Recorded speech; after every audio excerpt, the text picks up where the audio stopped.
प्यारे विद्यार्थियों, तिवारी ट्यूटोरियल्स में आप सबका एक बार फिर स्वागत है।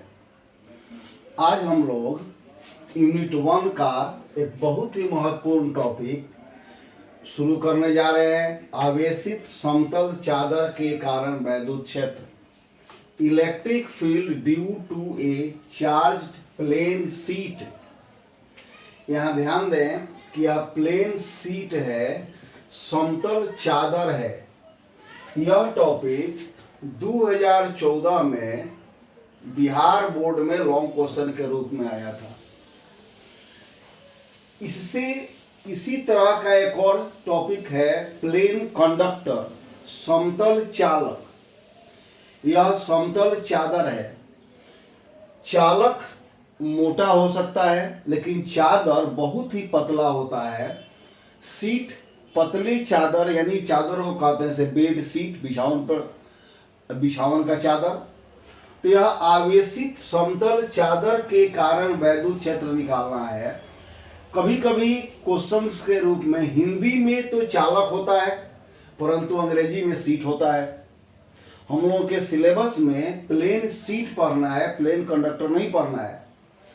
तो हम लोग यह मान लें कि Mn एक आवेशित समतल चादर है चालक का, जिस पर आवेश का पृष्ठ घनत्व सिग्मा है और इसके कारण इसके समीप किसी बिंदु P पर वैद्युत क्षेत्र का मान ज्ञात करना है। यह जो चित्र देख रहे हो इसको थोड़ा सा तिरछा बनाया गया है। इसका मतलब यह है कि यह जो चादर है इस तल के लंबवत है, इस तरह से। अब यह तो फिगर बनेगा नहीं, तो हम लोग इसको यह देख सकते हो बोर्ड पर जो चित्र दिखाई दे रहा है यह थोड़ा सा तिरछा दिखाई दे रहा है। उसी तरह से हम लोगों ने वहां बनाया भी है। इसका अगर इस तरह से बनाते तो यह तल यानी चादर बोर्ड के तल के समानांतर होता, जबकि यह लगभग लंबवत है, इसलिए इस तरह से है। तो Mn एक समतल चादर है किसी चालक का। इस पर आवेश का पृष्ठ घनत्व सिग्मा है और इसके कारण इसके समीप किसी बिंदु P पर वैद्युत क्षेत्र वेक्टर E का मान ज्ञात करना है। एक बार इसको फिर से समझ लें। Mn क्या है? तो Mn एक आवेशित समतल चादर है, समतल चादर है किसी चालक का, और इस पर आवेश का पृष्ठ घनत्व सिग्मा है। आवेश का पृष्ठ घनत्व सिग्मा है। जैसा कि हम लोग जानते हैं पृष्ठ घनत्व होगा आवेश बटा सतह का क्षेत्रफल। आवेश बटा सतह का क्षेत्रफल। इस स्थिति में यह सिग्मा बराबर होगा Q अपॉन एस। एस मतलब सरफेस एरिया, और इसलिए Q बराबर सिग्मा इंटू एस। इसका हम लोग आगे यूज करेंगे। अब देखो कि हम लोग P बिंदु पर वैद्युत क्षेत्र निकालने के लिए एक बेलनाकार गाउसीय सतह की रचना करते हैं या कल्पना करते हैं। यह AB एक बेलनाकार गाउसीय सतह है जिसके समतल सिरे इस समतल चादर के समानांतर हैं और P तथा P' बिंदुओं से गुजरते हैं। एक बार फिर से समझ लो कि हम लोगों को इस Mn जो समतल आवेशित चादर है इसके कारण P बिंदु पर वैद्युत क्षेत्र वेक्टर E का मान ज्ञात करना है। तो हम लोगों ने क्या किया कि एक बेलनाकार गाउसीय सतह AB की कल्पना की जिसके सिरे समतल चादर को पार करते हैं, जिसके सिरे समतल चादर को पार करते हैं। अब हम लोग इमेजिन करें कि यह एक समतल चादर है इस तरह से, और यह बेलनाकार गाउसीय सतह है। जो इस पार भी है और उस पार भी इसको पार कर रहा है।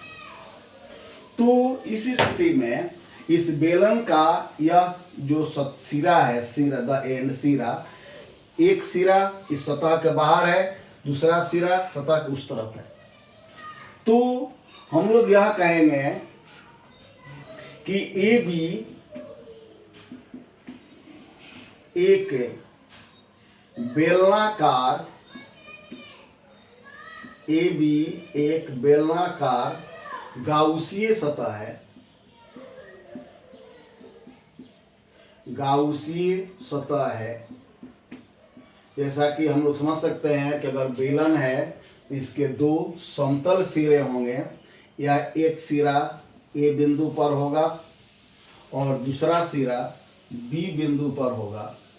तो यह दोनों समतल सिरे एमएन के समांतर हैं और पी तथा पी डैश बिंदुओं से गुजरते हैं।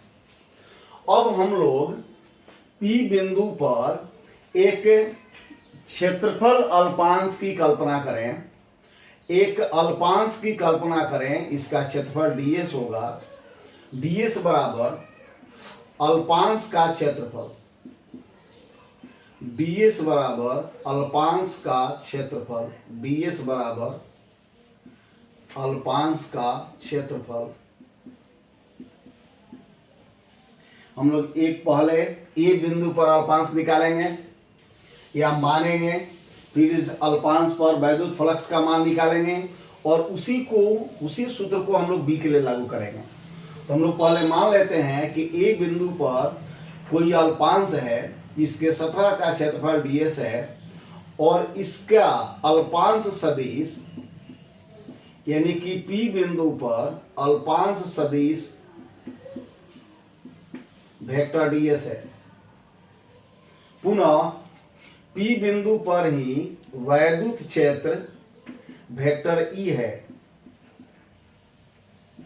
पी बिंदु पर वैद्युत क्षेत्र वेक्टर E है। और जैसा कि देख सकते हो कि दोनों सदिश एक ही दिशा में है, वेक्टर E और वेक्टर ds समान दिशा में है यानी कि समांतर हैं, इसलिए इनके बीच का कोण 0 डिग्री है, इसलिए इनके बीच का कोण 0 डिग्री है। अब हम लोग मान लेते हैं कि माना अल्पांश का वैद्युत फ्लक्स, अल्पांश का वैद्युत फ्लक्स डी फाई है और यह अल्पांश कहां पर है, तो ए बिंदु पर है, तो हम लोगों ने यहां ए लिखा।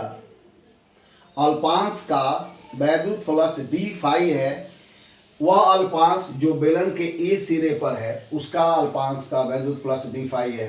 तो जो परिभाषा है हम लोगों का उसके अनुसार डी फाई ए बराबर होगा vector E dot vector ds।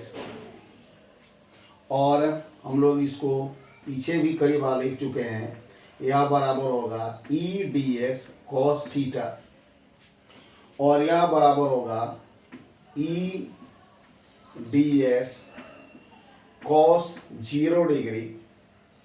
और इसलिए डी फाई ए का मान हो गया E इंटू ds। अब अगर हम लोग अल्पांश पर कुल वैद्युत फ्लक्स निकालना, सॉरी ए सिरे पर कुल वैद्युत फ्लक्स निकालना चाहें तो इसको इंटीग्रेट करेंगे। तो एक बार इसको फिर से समझ लिया जाए कि mn एक आवेशित समतल चादर है किसी चालक का, इस पर आवेश का पृष्ठ घनत्व सिग्मा है। आवेश का पृष्ठ घनत्व बराबर होता है आवेश बटा क्षेत्रफल Q/S, इसलिए Q बराबर सिग्मा इंटू S हुआ। अब इस समतल चादर के समीप किसी बिंदु P पर वैद्युत क्षेत्र वेक्टर E का मान ज्ञात करना है। इसके लिए हम लोगों ने क्या किया कि एक बेलनाकार गाउसीय सतह की रचना की AB।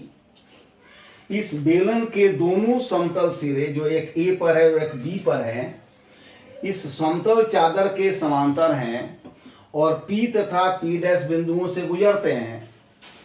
अब हम लोग क्या करिए कि इस सिरे पर एक अल्पांश की कल्पना की और यह माना कि उस अल्पांश का क्षेत्रफल ds है।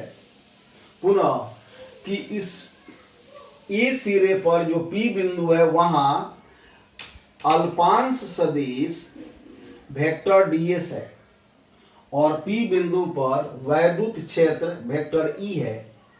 अब यह वैद्युत क्षेत्र कहां से आएगा? तो हम लोग जो समतल चादर को आवेशित करने के लिए चार्ज दिए हैं उसके कारण यह वैद्युत क्षेत्र हुआ। तो P बिंदु पर वैद्युत क्षेत्र वेक्टर E है और अल्पांश सदिश वेक्टर ds है।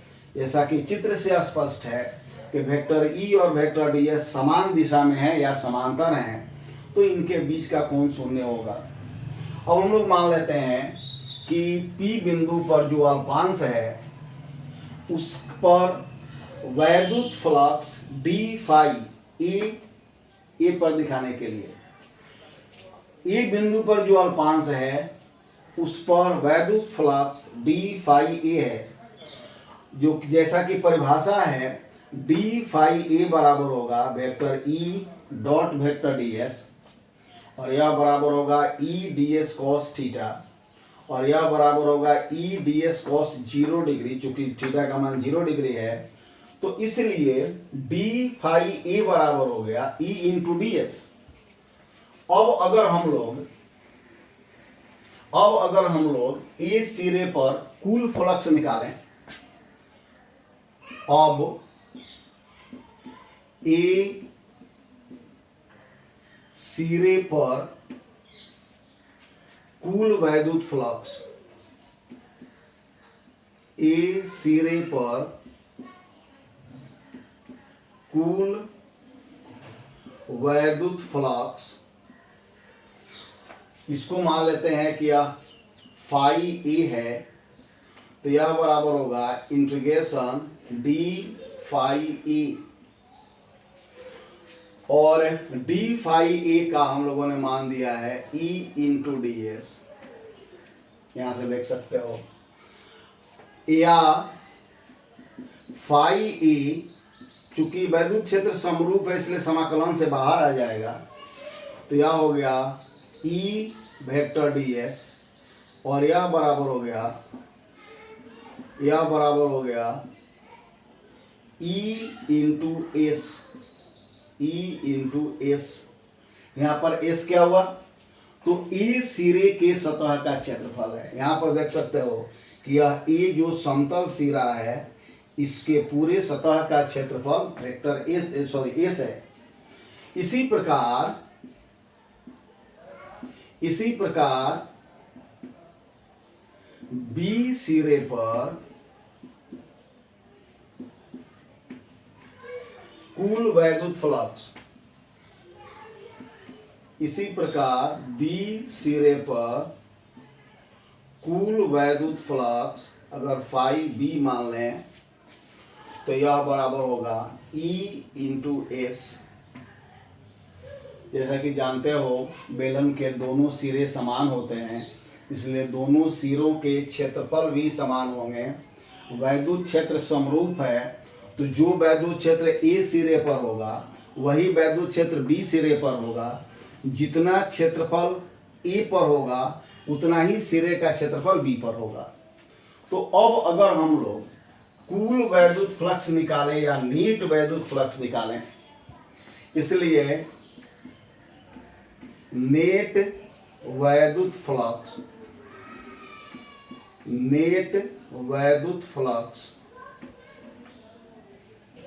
अगर इसको फाई कर दिया जाए तो यह बराबर होगा फाई ए प्लस फाई बी और यह E S plus E S यानी कि 2 ई एस हुआ। अब गॉस लॉ का प्रयोग करें, अब गॉस लॉ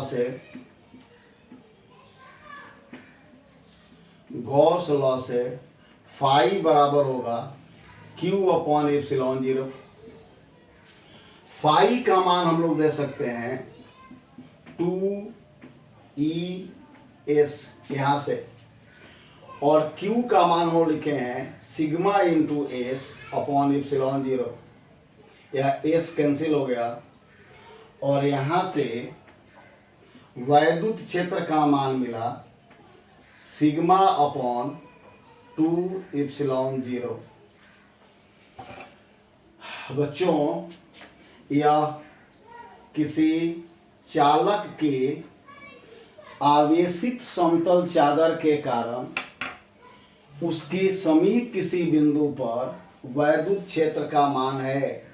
ध्यान दो कि यह किसी चालक के आवेशित समतल चादर के कारण उसके समीप किसी बिंदु पर वैद्युत क्षेत्र का मान है। जैसा कि मैंने बताया था कि समतल चालक के कारण भी वैद्युत क्षेत्र निकाला जा सकता है। हम लोगों के सिलेबस में वह नहीं है, लेकिन अगर हम लोग समतल चालक के कारण निकालते तो समतल चालक मोटा होगा चादर से, और इसलिए यह जो गाउसीय बेलनाकार सतह है उसका यह एक सिरा चालक के अंदर ही रह जाएगा। यह एक सिरा चालक के अंदर ही रह जाएगा और दूसरा सिरा चालक के बाहर होगा। अब चालक के अंदर आवेश शून्य होता है, तो अंदर वाला जो सिरा है इस पर आवेश का वैद्युत क्षेत्र जो होगा वह शून्य होगा। आवेश शून्य होने के कारण वैद्युत क्षेत्र शून्य होगा। अब रह गया पहला सिरा, तो जैसा कि हम लोग पहला सिरा निकालें, इसमें से एक ही निकाल दें, तो यहाँ पर E S into sigma S upon epsilon zero होता। किसके लिए? तो समतल चालक के लिए। तो उस स्थिति में ई का मान सिग्मा अपॉन एप्सिलॉन जीरो होता। यह पहले सिलेबस में था, अब यह नहीं है, लेकिन मान लो कि अगर यह एग्जाम में आता है तो हम लोग इसमें यहीं पर जोड़ देंगे इसको। यह जो रिजल्ट हम लोग लिखे हैं इसके नीचे ही जोड़ देंगे कि पुनः समतल चालक के कारण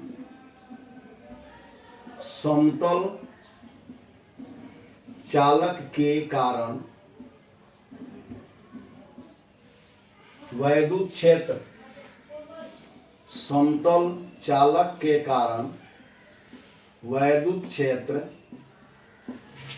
E बराबर sigma upon epsilon zero. E बराबर सिग्मा अपॉन एप्सिलॉन जीरो। तो एक बार इसको फिर से समझ लिया जाए कि अगर एग्जाम में समतल चादर आता है, प्लेन सीट, तो हम लोग समीकरण 1 तक निकालेंगे। अगर समतल चालक आता है तो समीकरण 2 जोड़ देंगे। नहीं समझ में आए दोनों लिख देंगे। तो मतलब यह है कि हिंदी के साथ साथ अंग्रेजी भी क्वेश्चन में जरूर देख लेना। मैंने देखा है कई साल यह क्वेश्चन में हिंदी में चालक है और अंग्रेजी में सीट है। तो अगर सीट है तो हम लोगों का आंसर समीकरण 1 तक होगा। यह आवेशित समतल चादर के कारण वैद्युत क्षेत्र का मान हुआ, और यह आवेशित समतल चालक के कारण वैद्युत क्षेत्र का मान हुआ। आशा है यह टॉपिक जो हम लोग पढ़ रहे हैं तुम्हारे समझ में आएगा। यह लॉन्ग क्वेश्चन का आंसर भी है, टॉपिक भी है और इम्पोर्टेंट भी है। इस वीडियो को देख रहे हो, इसको देखो, लाइक करो, शेयर करो, सब्सक्राइब करो, और अगर किसी प्रकार का प्रॉब्लम हो तो उसको कमेंट में जाके बताओ, फ़ोन कर लो, व्हाट्सअप कर लो। किसी तरह का सस्पिशन इसमें नहीं रहना चाहिए और किसी प्रकार का सस्पिशन इसमें होना भी नहीं चाहिए। Thank you.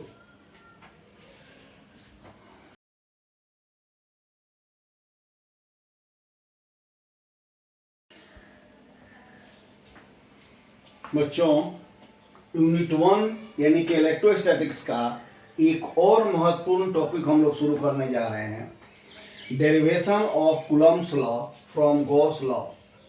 गॉस के नियम से कूलम्ब के नियम का व्युत्पादन या निर्धारण। यह 2017 में बिहार बोर्ड में लॉन्ग क्वेश्चन के रूप में आया था।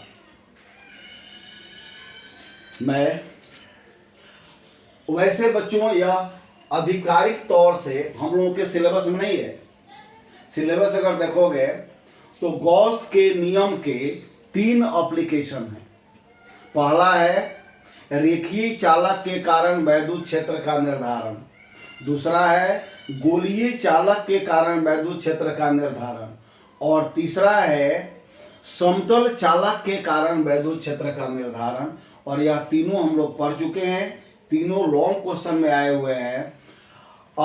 मैं यह कहना चाहूँगा कि तुम लोगों में से सबको ही अगर संभव, अभी तो दुकान सारे बंद हैं, अगर संभव हो तो क्वेश्चन बैंक लो, नहीं तो नेट से डाउनलोड भी कर सकते हो।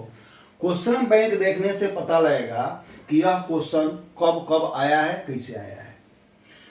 लेकिन 2017 में यह अलग से ही टॉपिक पूछा गया था जो हम लोगों के सिलेबस में नहीं है कि गॉस के नियम से कूलम्ब के नियम का किस प्रकार निर्धारण होगा, कैसे निकलेगा। सुविधा के लिए हम लोग समझ लें कि गॉस के नियम के अनुसार वैद्युत फ्लक्स फाई बराबर होता है Q बटा एप्सिलॉन 0।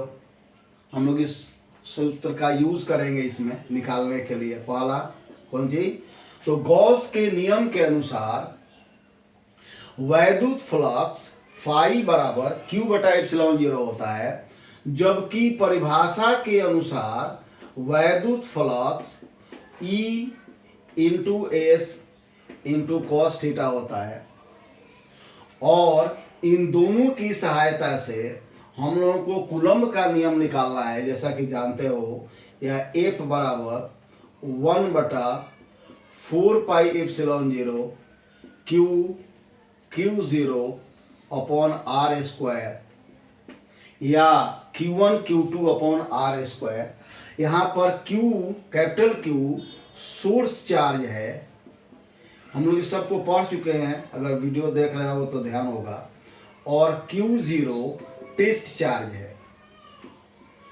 सोर्स चार्ज वह चार्ज है जो वैद्युत क्षेत्र उत्पन्न करता है, और टेस्ट चार्ज वह चार्ज है जो वैद्युत क्षेत्र की तीव्रता की जांच करता है कि वैद्युत क्षेत्र वीक है या स्ट्रॉन्ग है। तो एक बार फिर से हम लोग समझ लें कि हम लोगों का जो टॉपिक है वह गॉस की नियम की सहायता से कूलम्ब के नियम को निकालना है। Derivation of Coulomb's law from Gauss law. इसके लिए हम लोग इन सूत्रों का प्रयोग करेंगे, इसको ध्यान रखना है। पहला, यह गॉस थ्योरम है, phi is equal to Q upon epsilon 0। दूसरा, यह इलेक्ट्रिक फ्लक्स का परिभाषा यानी कि सूत्र है दूसरा, E into S cos theta या E vector E dot vector ds। और इन दोनों की सहायता से हम लोगों को यह कूलम्ब का नियम निकालना है जो F बराबर 1 बटा 4 pi epsilon 0 Q into Q0 upon R square होता है, या Q1 Q2 by R square होता है। यहाँ पे कैपिटल Q सोर्स चार्ज है और स्मॉल q टेस्ट चार्ज है। अब इसको शुरू करें तो हम लोग मान लें कि स्पेस में किसी बिंदु पर एक सोर्स चार्ज स्थित है। स्पेस में किसी बिंदु पर एक सोर्स चार्ज स्थित है और इसके वैद्युत क्षेत्र में किसी बिंदु P पर, इसके वैद्युत क्षेत्र में किसी बिंदु P पर वैद्युत क्षेत्र का मान निकालकर, यानी वैद्युत क्षेत्र का मान निकालकर कूलम्ब का नियम ज्ञात करना है। तो हम लोग यह मान लेते हैं कि स्पेस में कोई पॉइंट O है, स्पेस में कोई पॉइंट O है जहां पर एक सोर्स चार्ज Q स्थित है। अगर हम लोग यहाँ प्लस नहीं भी दे तो यह प्लस ही है।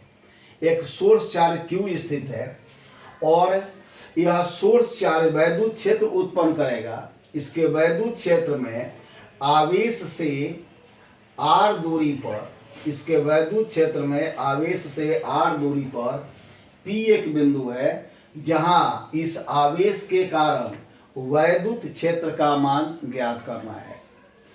तो इसको हम लोग इस तरह समझ सकते हैं, देखो यहाँ Q एक सोर्स चार्ज है, यहाँ Q एक सोर्स चार्ज है, P वह बिंदु है जहां पर वैद्युत क्षेत्र का मान ज्ञात कर रहा है। तो हम लोग क्या करेंगे कि इस OP को त्रिज्या मानकर इस आवेश के परितः एक गोलीय गाउसीय सतह की रचना करेंगे, एक गोलीय गाउसीय सतह की रचना करेंगे। हम लोग यह मान लेंगे कि यह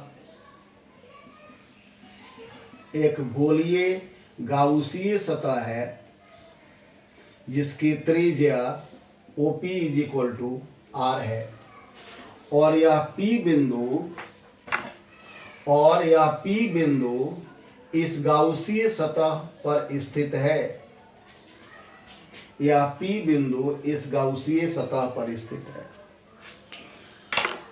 अब जैसा कि हम लोग समझ सकते हैं, इसके पहले यूज भी किए हैं कि अगर यह गोलीय गाउसीय सतह है, P बिंदु पर वैद्युत क्षेत्र निकालना है, तो हम लोग पहले यहाँ एक अल्पांश की कल्पना करें, एक अल्पांश की कल्पना करें P बिंदु पर, और यह मान लें कि इस अल्पांश का क्षेत्रफल ds है और इस अल्पांश का क्षेत्रफल सदिश वेक्टर ds है।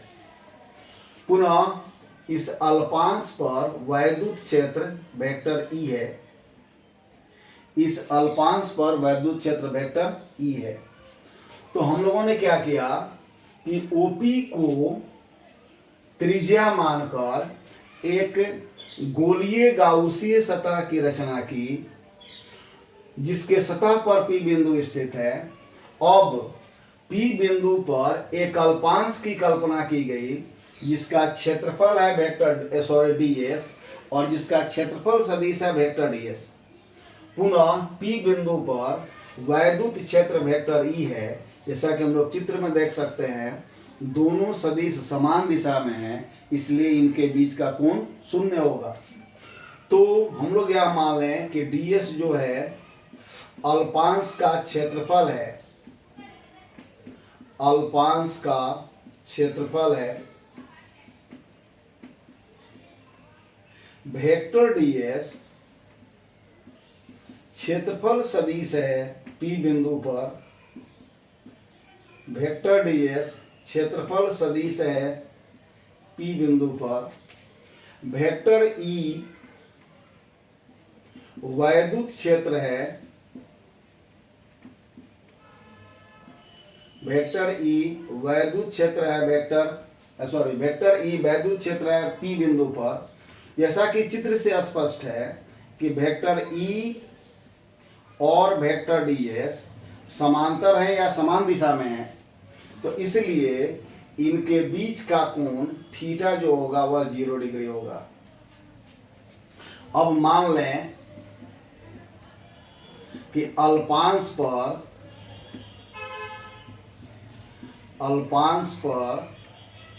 वैद्युत फ्लक्स,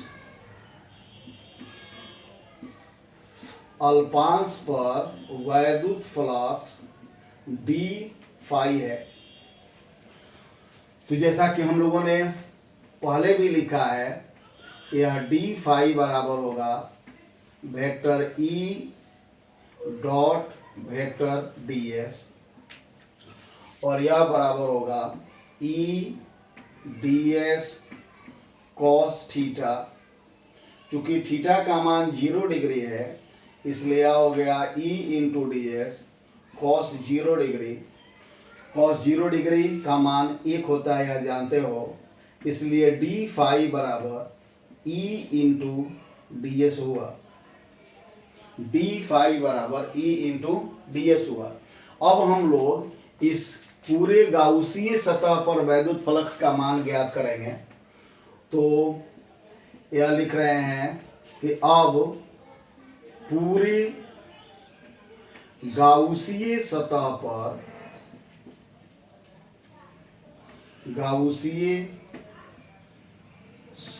पर वैद्युत फ्लक्स,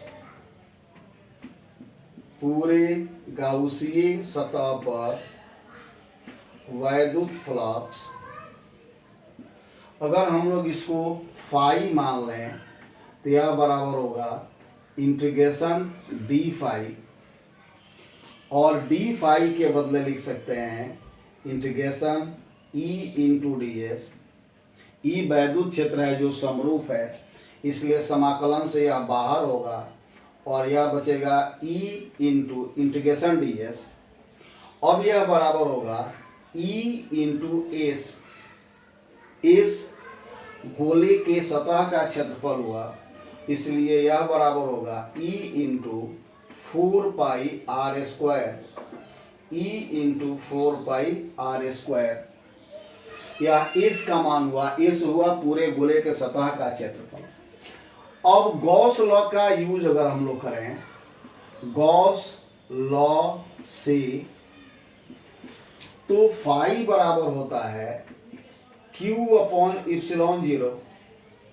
अब यहाँ पे Q सोर्स चार्ज है, इसलिए हम लोग यहाँ कैपिटल Q कर रहे हैं। फाई बराबर होगा Q अपॉन इप्सिलॉन 0। अब इसको देख सकते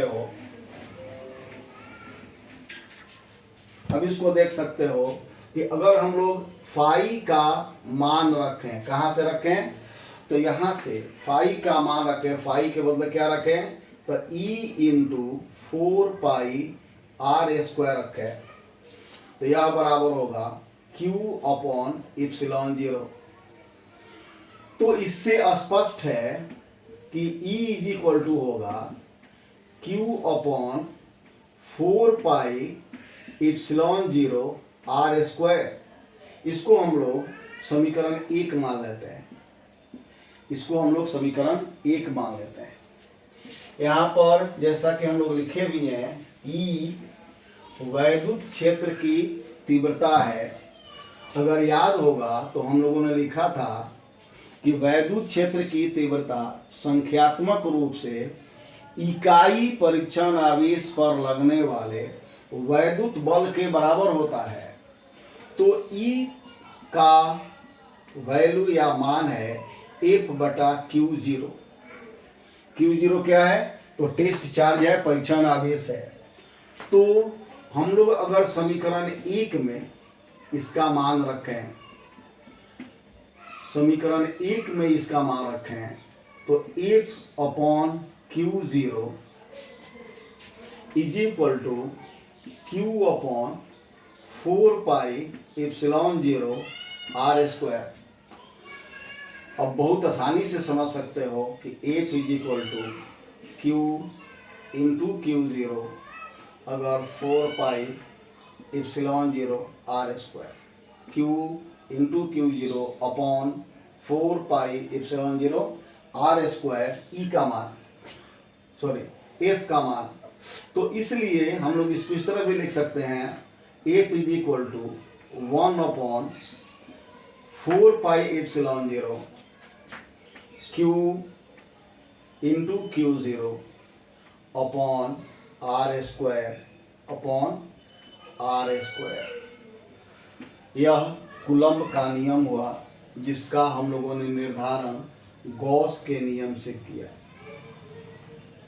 यह कूलम्ब का नियम है, हम लोग लिख सकते हैं कि यही कूलम्ब का नियम है।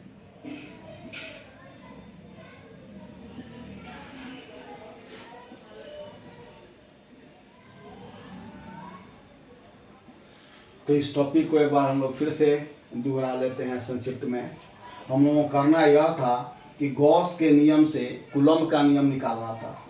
तो इसके लिए मैंने कहा कि हम लोग यह 3 सूत्रों का प्रयोग करेंगे। पहला, गॉस के अनुसार वैद्युत फ्लक्स Q अपॉन इप्सिलॉन 0 होगा। दूसरा, परिभाषा के अनुसार फ्लक्स फाई बराबर E into S into cos theta होगा। और इन दोनों से कूलम्ब का नियम निकालना है, जो किया है F is equal to 1 upon 4 pi epsilon 0 Q0 upon R square. यहाँ पे कैपिटल Q सोर्स चार्ज है और Q0 टेस्ट चार्ज है। Q और Q0 के बदले Q1 Q2 भी रख सकते हैं। अब हम लोगों ने यह माना कि स्पेस में कोई बिंदु O है जहां पर एक सोर्स चार्ज कैपिटल Q है।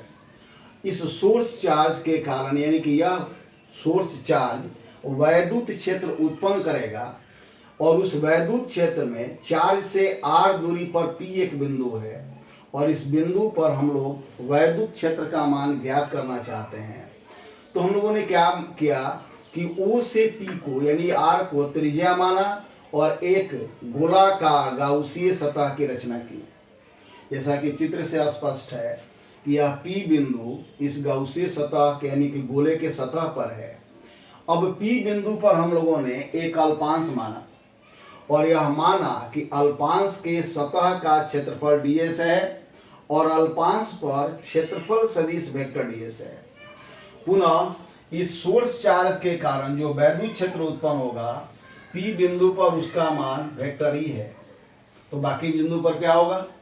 तो यह वैद्युत क्षेत्र समरूप होगा और किसी भी बिंदु पर उसका मान वेक्टर E ही होगा। जैसा कि चित्र में देख सकते हो वेक्टर ds और वेक्टर E दोनों समान हैं, समान दिशा में हैं, अतः इनके बीच का कोण हम लोगों ने शून्य माना। इसके बाद क्या किया कि P बिंदु पर वैद्युत फ्लक्स का मान निकाला vector E dot vector ds से और उसके बाद उसको इंटीग्रेट करके पूरे गाउसीय सतह पर वैद्युत फ्लक्स का मान निकाला जिसका मान आया E इंटू 4πr²। अब फ्लक्स का मान हम लोगों ने गॉस थ्योरम से निकाला जो Q/ε0 होता है, दोनों को बराबर किया तो यह वैद्युत क्षेत्र का मान मिला। हम लोग वैद्युत क्षेत्र टॉपिक के रूप में भी पढ़े हैं। वैद्युत क्षेत्र बराबर होता है F/Q0। इस वैल्यू को हम लोगों ने समीकरण 1 में रखा और यह F का मान मिला जो कूलम्ब लॉ के समतुल्य है। इस प्रकार गॉस के नियम से कूलम्ब का नियम प्राप्त हुआ। इसमें एक चीज यह समझ लो कि प्रायः हम लोग इस सामने अल्पांश लेते हैं। अल्पांश इसमें कहीं भी ले सकते हैं, किसी भी तरह से ले सकते हैं। अल्पांश माने छोटा भाग होता है, इसमें कहीं भी ले सकते हैं और सब अल्पांश को जोड़ देंगे या सब अल्पांश के क्षेत्रफल को जोड़ देंगे तो पूरे गोलीय सतह का क्षेत्रफल मिलेगा। बच्चों, आशा है कि यह वीडियो तुमको समझ में आएगा। इसमें किसी प्रकार का कोई प्रॉब्लम हो तो कांटेक्ट करना, हमको बताना।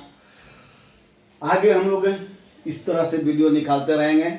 इसको देखो, लाइक करो, सब्सक्राइब करो, शेयर करो और अगले वीडियो का इंतजार करो। Thank you.